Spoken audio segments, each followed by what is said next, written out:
안녕하세요 여러분, 도쿄 주식입니다. 오늘은 2022년 유망한 주식이 될 수 있는 기업이라고 생각되는 알리바바에 대해서 알아보도록 하겠습니다. 그럼 시작하겠습니다.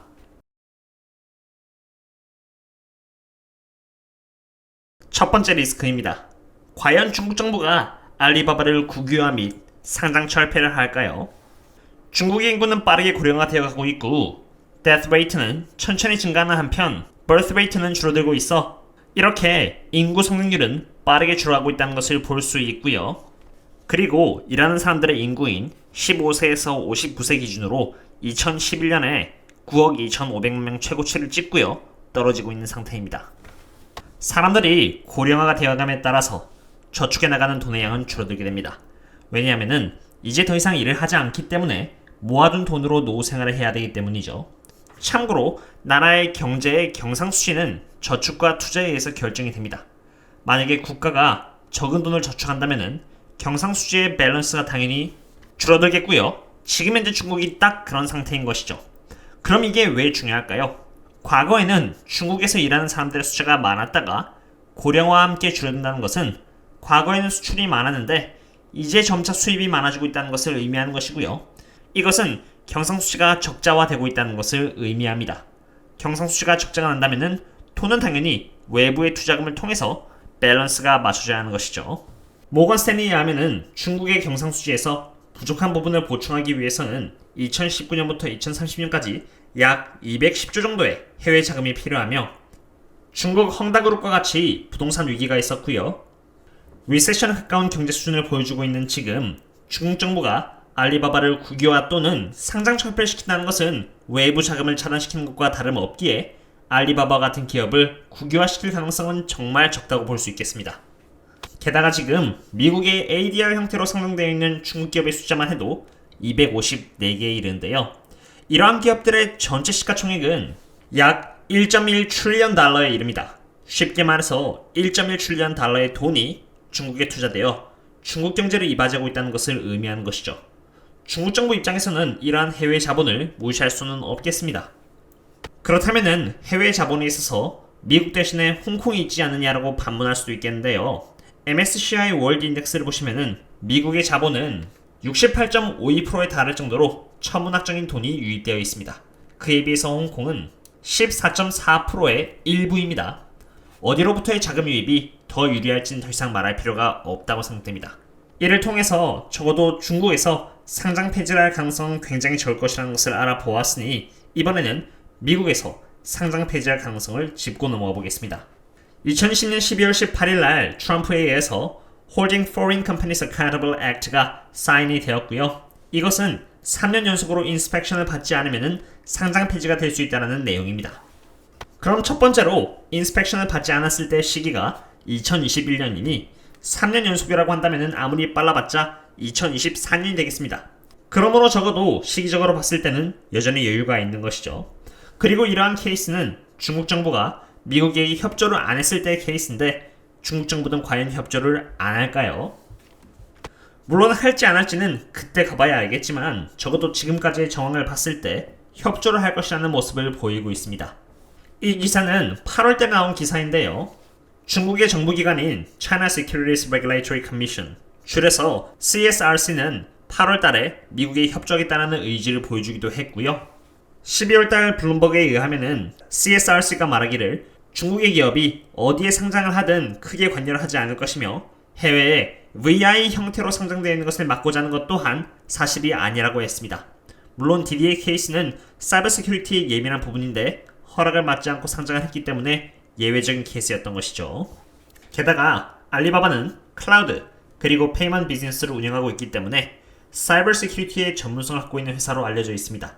2019년 알리바바의 창업자 잭 마의 인터뷰에 의하면 알리페이는 하루에 50밀리언 달러의 규모의 돈을 처리하며 지금까지 단 1센트도 해커에게 뺏긴 적이 없다고 했습니다. 여태까지 3억 번의 해킹 시도가 있었지만 단 한 번도 문제가 없었다고도 했죠. 그러나 안타깝게도 2021년 10여억 개에 달하는 데이터가 알리바바의 타오바오에서 해킹을 당했고요. 다행히도 패스워드라던가 돈에 관련된 정보는 도난당하지는 않았지만 여전히 개인정보가 도난당했다는 점을 봤을 때 조금 안타깝긴 합니다. 그럼에도 불구하고 상장한 이후 지금까지 딱 한 번의 해킹 케이스는 알리바바가 사이버 시큐리티 부분에 있어서 얼마나 전문성을 갖고 있는지를 보여주는 부분이고요. 그런 만큼 디디와 같은 운명에 처하게 될 것이라고는 생각하지 않습니다. 지금까지 중국 정부로부터 여러가지 규제에 이어서 최악의 경우에는 알리바바가 상폐가 될 수도 있다는 심리로 인해서 주가가 2020년 10월 이후부터 하락하여 고점 대비 61.74% 떨어졌고요. 주가는 2017년대로 퇴보했습니다. 보시다시피 알리바바의 매출액, 매출 총이익, 영업이익, 그리고 순이익은 멈추지 않고 꾸준히 이렇게 우상향해 나가고 있고요. 기업의 영업현금 흐름, 그리고 프리캐시플로우 또한 우상향하고 있으며 영업현금 흐름 마진과 이 프리캐시플로우 마진율은 조금씩 이렇게 줄어드는 것처럼 보이지만 둘 다 각각 OCF의 경우는 32.31% 그리고 프리캐시플로우의 마진은 26.35%로 매우 견고하다는 것을 보여주고 있습니다. 이런 것을 봤을 때 적어도 확실한 점 하나는 알리바바라는 기업이 펀더멘털 약화로 인해서 주가가 떨어진 것이 아닌 외적 이슈로 인해서 주가가 61.74%나 하락했다는 것입니다. 그럼 이로 인한 알리바바의 밸류에이션은 지금 어떨까요? 비록 알리바바의 2022년 EPS는 2011년 대비해서 이렇게 17% 정도 떨어질 것으로 예측이 되고 있긴 하나 2023년에는 11.48%, 2024년에는 15.68%, 그리고 2015년에는 17.09%로 그냥 아무런 프리미엄을 받지 않는다고 해도 최소한 15 정도의 PE 멀티플을 받아야 합니다. 그리고 알리바바가 15의 PE 멀티플을 받는다고 했을 때 올라갈 수 있는 업사이드는 2023년 기준으로 이렇게 11.57%입니다. 그런데 만약에 알리바바가 16 정도의 PE 멀티플을 받는다면 주가는 151달러까지 올라가 지금 기준에서 22.72% 받을 수 있으며 PE 멀티플이 18까지 올라간다면 주가는 지금 기준에서 33.88% 올라갈 수 있어 꽤나 괜찮은 수익을 챙길 수 있게 되는 것이죠. 그러나 그럼에도 불구하고 18 정도의 PE 멀티플은 여전히 저평가입니다. 제가 사용하는 DCF 밸류에이션에 의하면은 알리바바의 적정 주가는 313.30달러로 최소 155%의 업사이드 포텐셜을 자랑합니다. 물론 313.30달러는 투자자들의 심리가 크게 회복되고요. 정치적으로 전혀 문제가 없을 때의 시나리오이기 때문에 중국의 리스크를 감안해서 Margin of Safety를 높게 잡아 20%를 주었고요.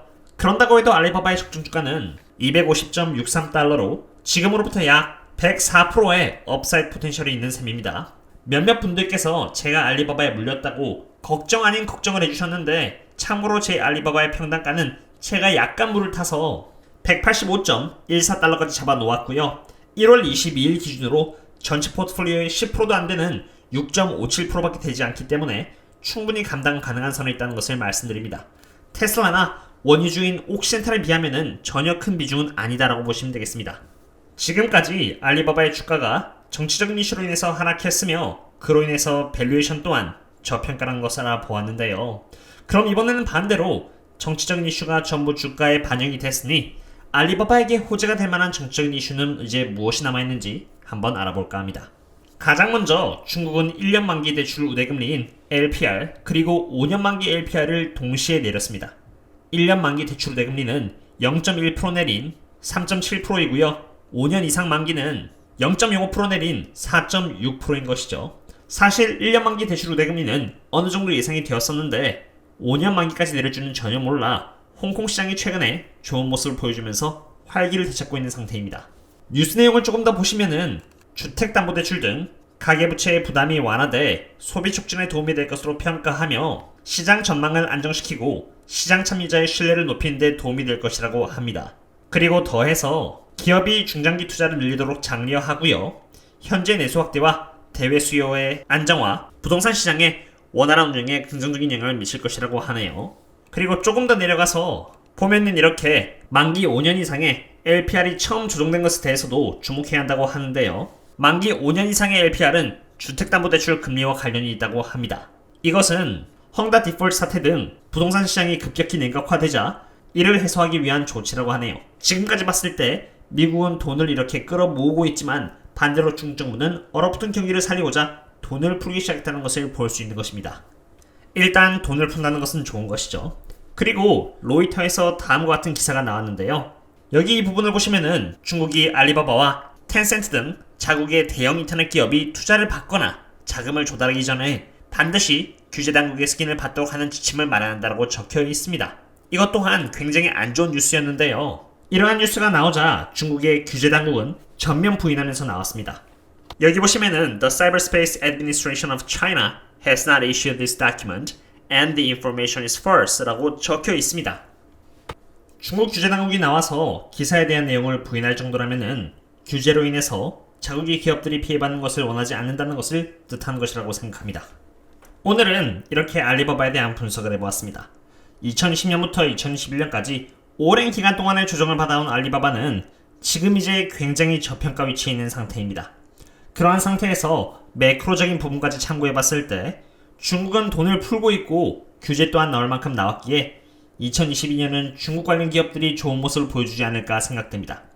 물론 이러한 분석은 어디까지나 제가 리서치한 부분을 통해서 도출해낸 결과이므로 투자에 있어서는 항상 스스로 공부를 해보신 뒤에 투자를 하셨으면 좋겠습니다. 그러면 오늘은 여기까지 하도록 했고요. 다음에 또 다른 기업 분석과 함께 찾아뵙도록 하겠습니다. 다음에 만나요. See you later.